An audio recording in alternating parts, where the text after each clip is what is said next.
kind of a mixed answer. We've been up to a lot and nothing because a lot of it has to go with brainstorming. We've been kind of renovating and revamping how we want to do things. We did focus quite a bit on live streaming previously, and a little bit of Starry Nights was focused on informing people about upcoming events. But I think there are enough platforms doing that now. The whole world is excited about astronomy, so there are enough websites now letting people know that something is going to happen. So we thought maybe we will move a bit away from that, try something new. And around that same time is when we got our C star. So we've been experimenting with it, and tonight's live stream is one of those major experiments, and we are glad it's going well so far. Yeah, the new telescope has been really good Yep. in terms of actually showing people. Like what we do is we go on outreaches and we set up We a are changing the way we do our sky watches, for example. Previously, we used to do our sky watches with optical telescopes, but we do not want to take away from that. But the C star is a nice new addition. So when we do sky watches now, we do it with our C8, our Celestron C8, and we also add the C star to it. So we go Very visual cool. first. We ask people to look at the image visually. If they are looking at, let's say, Cat's Eye Nebula, they look at it visually while the C star is stacking images on the side. So we let them Super look at the cool. visual image and then look at the stacked image so they can understand the difference between what a human eye sees and what a mission sees, and why we need telescopes with cameras and not eyepieces. Super It's cool. been a That's really nice. give That's our perspective. Yeah, that's a great way of doing things. Yeah, and and we're certainly enjoying the image that you're sending through here tonight. We've got that little bit of a shake. Avinash, we were just talking earlier, and you were commenting that there is a lot of wind in Hawaii. Yep. Waimea is always windy, unfortunately. It's always windy. We can't escape. Yeah, we have learned to hold on to caps and glasses and bags when we walk out every day. Oh, right, absolutely, yeah. Now, I mean, you do all this great work in astronomy education, so we have to ask you guys, when people ask you the question, why does the moon turn red during a total lunar eclipse? How do you explain it? I'll start it off and then I'll leave the technical part to him. I mean, this is a question that's been asked often, but then the response can get repetitive, and we recently dealt with this question too because we gave a public talk on lunar eclipse and the blood moon. So one thing that we came across during this time that I thought was exciting was actually a visualization which was created by NASA for one of their previous total lunar eclipse, one of the blood moons. And it basically shows a lunar eclipse if you saw it from the surface of the moon, which is the moon's solar eclipse. But let's say it's lunar eclipse time, but instead of standing on Earth, you're standing on moon and you're watching it. What would that look like? The blood moon in reverse. So that was a beautiful video to me that explained what I already knew, but in a different way. But I think he can explain it in a more technical manner. It's really beautiful how that video shows that when the Earth eclipses the sun, you expect the Earth to completely shadow the moon, right? I mean, that's what you expect. A bigger object shadowing a smaller object kind of thing. But we always forget about the Earth's atmosphere. And the Earth's atmosphere refracts light from the sun towards the moon, and the Earth's atmosphere turns a complete blood red when you see it from the moon. It's like you are seeing 1,000 sunsets from all over the Earth shining on the moon. That's the effect. That's literally what it is on the moon. Like all over the Earth, or the boundary where the atmosphere comes through, the sunlight is coming at an angle where it's very similar to the sunset, where we see the red color of the sunset. And imagine all the 1,000 sunsets of the Earth illuminating the moon. that feels so beautiful when you Yeah. Because visualize it conceptually, like that. it's the same reason why you have a red sunset and a blue sky. It's the same reason. But now, instead of the sun setting just happening in one spot on Earth, you're seeing all of that on the moon from the surface of the moon. So I think it's a really interesting way of looking at the blood moon from the perspective of the moon, and the Earth's atmosphere becomes red in color, like how you would see the ring of fire during a solar eclipse. Hmm. That's a version of that. Yeah, that's a great way of thinking about it. Absolutely, yes. And we of course have this to look forward to tonight in We in do. around about an hour's time when totality starts. We do. Yep. I'm just a bit awestruck by that image, actually. I think it sounds beautiful. But thank you, Preeti, and thank you, Avinash. And we're going to let you get back to stabilizing that telescope in the wind and continuing to blow away the clouds like this.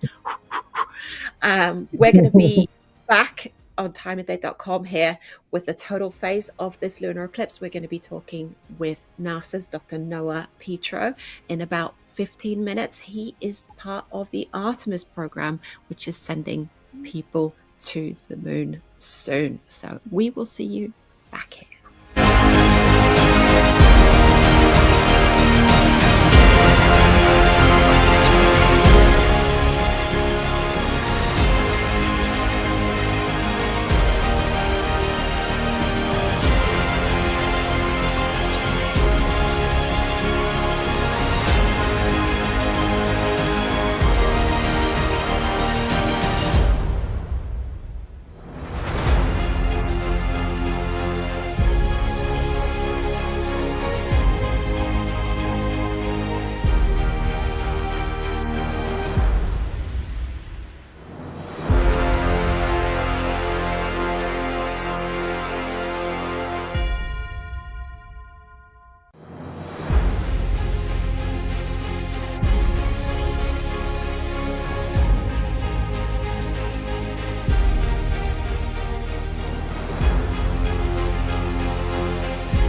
There is a lot of moon in the news at the moment. Yes, so NASA's Artemis program is sending humans back to the moon. So the Artemis 2 mission, that's going to send 4 astronauts on a flyby around the moon, possibly as soon as next month. In 2027, we'll have Artemis 3, which is a test flight in low Earth orbit. And then in 2028, Artemis 4 is going to see humans walk on the moon once again. Now, Dr. Noah Petro is the chief of NASA's Planetary Geology, Geophysics, and Geochemistry Lab at the Goddard Space Flight Center near Washington, D.C.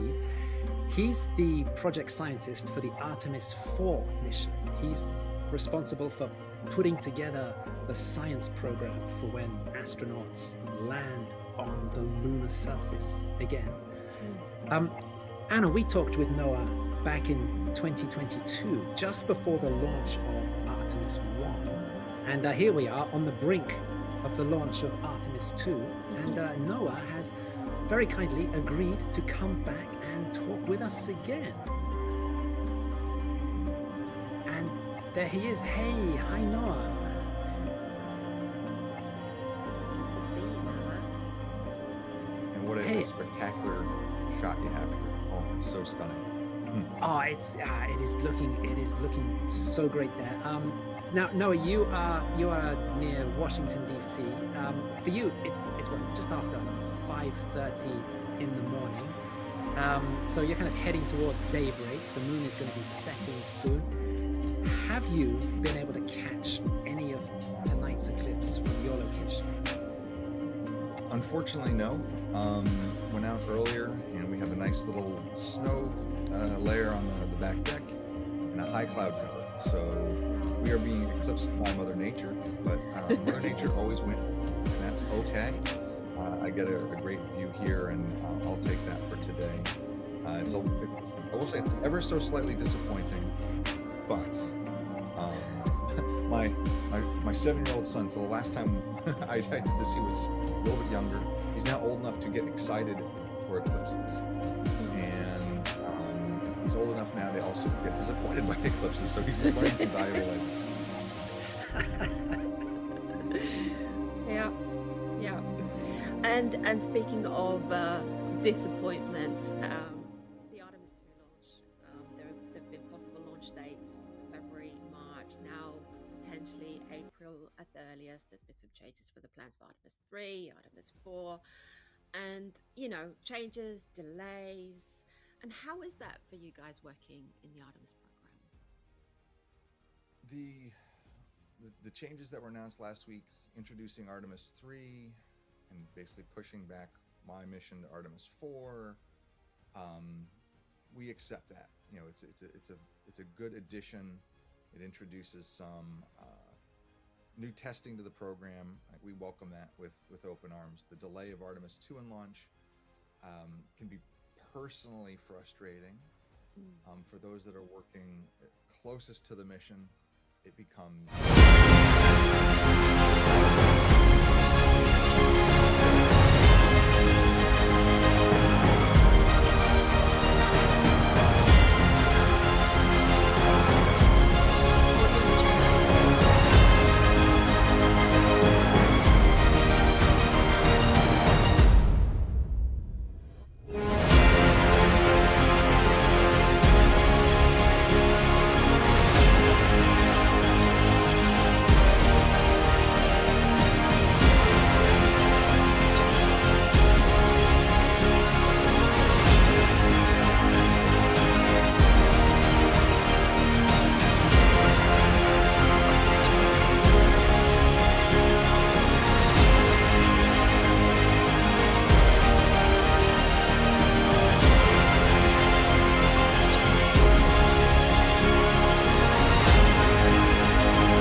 to enjoy of these blood red moons across the board, including on our moonlight map. There you can tell that the totality is happening right now. Now, we've been seeing images from California, from Hawaii, from New Mexico, and you might have heard that we were talking about Australia as well. Perth, Australia, and the moon has risen. We've got Matt Woods and Roger Grooms. They're set up in Matilda Bay, which is west of Perth city centre, and they're looking across the bay to the eclipse moon. Now, it's still twilight there. It can be difficult to spot an eclipsed moon during twilight because it gets much, much darker than a normal full moon, but we're going to see it as the moon climbs higher in the sky. And you might have spotted a bonus stream.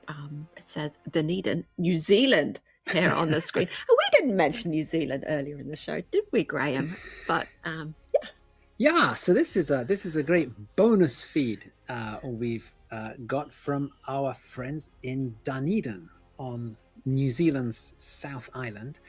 So this is coming from Warren Hurley, Anton Stuck, and Linus Molteno at the Dunedin Astronomical Society. Now, Anna, you may remember them from September last year, when we had that partial solar eclipse that was more or less only visible from New Zealand. And our friends there in Dunedin sent us some fantastic images of the partial solar eclipse last year. Of course, their main thing is that they are counting down to a very big solar eclipse that's coming up in 2028, in July 2028. That's when we're going to have a total solar eclipse across Australia and New Zealand. Path of totality comes across Australia, goes over the city of Sydney, then continues to New Zealand, and the last city on the path of totality is Dunedin. So they have a big countdown going on there in Dunedin. And they're getting all their practice in right now. Getting it right, just getting in some more great practice tonight. Exactly. So we are going to be hearing lots more from Dunedin over the coming years. So we have lots of views of totality to enjoy here. As you said, Anna, totality is going to be lasting for another 50 minutes or so here. So stay with us. Enjoy this here on timeanddate.com. Don't forget to subscribe, and Anna and I will be back soon.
phase of this eclipse, that means that we're around the maximum point of the eclipse, where the moon takes on its most reddish tint, and also becomes the faintest in the sky. Now, we were hearing from our interview earlier with the starry nights that this reddish tint that we see during totality, it comes from light being filtered through Earth's atmosphere. Interestingly, it's never quite the same from one eclipse to the next. And it's never quite the same looking at it from different places in the world. And as we're also seeing it here on the screen, we've got that we've got the image from Dunedin in the corner. We have the main image coming from California. We are seeing a slightly different shade there. This kind of thing does also depend on what kind of equipment people are using to stream these images. And it's always very different when you see things in real life as well. So, of course, one of the big questions is, how does this look in real life? How does this image from Yucca Valley compare to what people are seeing on the ground? Well, the person who can tell us that is one half of our time and date mobile observatory team, Konstantin Bikos. And Konstantin is going to join us now. Hello. Great Hi, honor. Nice to see Konstantin. you. Nice to see you.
we're going to let you go and get back to work.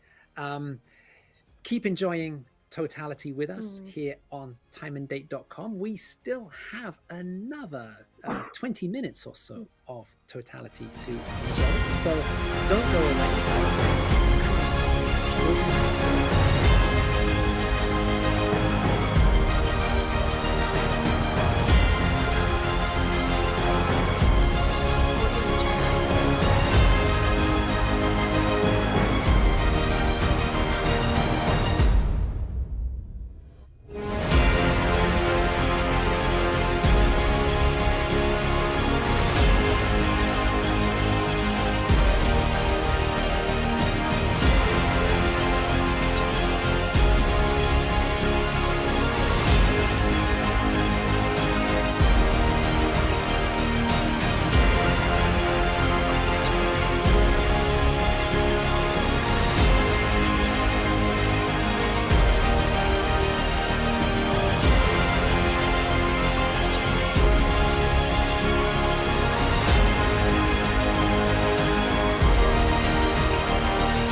fanmade.com, we're watching this deep, rusty blood moon from Perth. It's just looking super great. The full moon has been rising, the sun has been setting, and the sky is nice and dark, and we can really appreciate totality from Australia here on the screen. Now, Matt and Roger, they have been doing a great job for us and working with us for the last 9 years, more than 9 years. It's around 9 years. Yeah. They're in Matilda Bay on the outskirts of Perth, and it's looking beautiful. But what we can see there, we've got like this bright side of the moon. We've got that crater there at the end, Tycho crater, if I'm not mistaken. And in Yucca Valley, it's the opposite. Tell me more. Yeah, so we can see here that the moon appears to be brightening from opposite directions, as seen from Perth in Western Australia and Yucca Valley in California. And there are two interesting effects going on here. The first one is that Western Australia is in the southern hemisphere. California is in the northern hemisphere. And as we move from the northern hemisphere to the southern hemisphere, the moon appears to rotate in the sky and sort of appears upside down from the other hemisphere. But there's another effect going on as well. We can see this actually on the moonlight map that we also have on the screen there. To recap, our moonlight map, the light area on the map, that's where the moon is above the horizon and visible at the moment. And that includes both Australia and North America. But this light area on the map, it's slowly moving to the left as the Earth rotates, which means that the moon is rising in Australia. It's climbing higher into the sky. But in North America, we're heading towards moonset, and the moon is dropping down towards the horizon. And just as the moon appears to rotate as you go from the northern hemisphere to the southern hemisphere, the moon also appears to rotate in the sky as we go through the night from moonrise through to moonset. So both these effects we have working here to give us this this kind of mirror image of the direction that the moon appears to be brightening from in as seen from Australia and from California. Yeah, and you know, when I'm in Australia, the moon feels upside down, never, depending on what time of rotation it is. But it does, it's interesting how it spins in the sky, but it's also flip round. Absolutely. So super interesting. But it's not only the moon's orientation that's interesting when we look at these images. First of all, we've talked a little bit about the color. We've got this deep rusty red from Perth, and then we've got this kind of almost brown from Yucca Valley in California. But sometimes we even see a tiny spot of blue. Yeah, a little bit of blue in total lunar eclipses, a phenomenon known as the turquoise band, which it's never easy to spot. You have to be very lucky to catch it. But this happens because, well, we've talked about how this reddish tint is produced by light that's being filtered through the Earth's atmosphere and taking on this reddish tint. But around the edge of Earth's atmosphere, we have the ozone layer. Now, sunlight that's going through the ozone layer, instead of getting filtered to a reddish color, it's getting filtered to a bluish color. So when we think of Earth's dark shadow, the center of the shadow has this sort of blood reddish tint. But around that is this sort of bluish ring. And we can sometimes see this around about the beginning or the end of totality. That's when we sort of see the edge of the Earth's dark shadow just moving onto or just leaving the edge of the moon. So that is the best time to try and spot a bit of turquoise. Mm. So we're going to keep our eye on Mm. things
fanmade.com, and we are nearing the end of this eclipse. The moon is moving out of Earth's dark shadow. We can see there on our timeline that things have calmed down a bit in the totality dark red area there.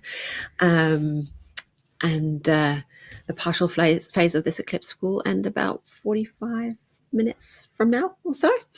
We're still enjoying images from around the world. We've got Southern Hemisphere represented by Dunedin and Perth, and then we have the Northern Hemisphere represented by Yucca Valley, California. And in Santa Fe, we've had our good friend John Williams streaming from New Mexico there. He goes back many years with us. We met him personally in Roswell, New Mexico during the Great American Annular Eclipse back in 2023. If I remember correctly, it's his fourth time? It's John's third time with us, yeah. Working with us. So we've been having great friends from around the world this time round. The person who started all this eclipse chasing for Time and Date, he started Time and Date as well 3 decades ago. It's Stefan Thorsen. He is who we call our chief eclipse chaser. And this is the 18th time he's taking the mobile observatory out on the road from Stavanger, Norway. And we're going to have a talk with him now. Hi, Stefan. Hello, Graham. Hello, Anna. Oh, this eclipse is visible anywhere from the nighttime side of Earth. But how did you end up in Yucca Valley, California then? First of all, I'm impressed by Graham still counting my eclipses because I've stopped I don't have the count anymore. But the reason we went to this area is obviously the weather forecast. We basically got tickets back in May last year for California, so we kind of had the rough plan early, and California was chosen because on the kind of this eclipse being visible mostly over the Pacific and on the east and west side of that, more or less opposite of our location on Norway. You did have to go quite far to get to an eclipse. And this area in California, Arizona, Nevada generally had the least cloud cover averages, and we use our own cloud cover maps on the Time and Date eclipse pages to judge where to go. And we flew in here, and it was a very good choice. We sometimes have to drive for hours, as Christine mentioned earlier. This time was just 2 hours, so it was a kind of very nice trip. And Yucca Valley is behind or east of the mountains. So if the LA area has clouds, very often this area won't have clouds. And exactly that what was happened today. There was clouds most of yesterday, so we were a bit worried if the forecast was correct, but it has been really great this night. Yeah, nice. And great images you've been sending us there. Now, Stefan, we always get lots of questions about what kind of equipment people are using for doing these live streams. So for the astronomy enthusiasts and the telescope nerds, can you tell us about what you're using to stream this eclipse tonight? Yes, first of all, since we're traveling with planes, we need to find equipment which is small enough to be able to relatively easily be carried along with us.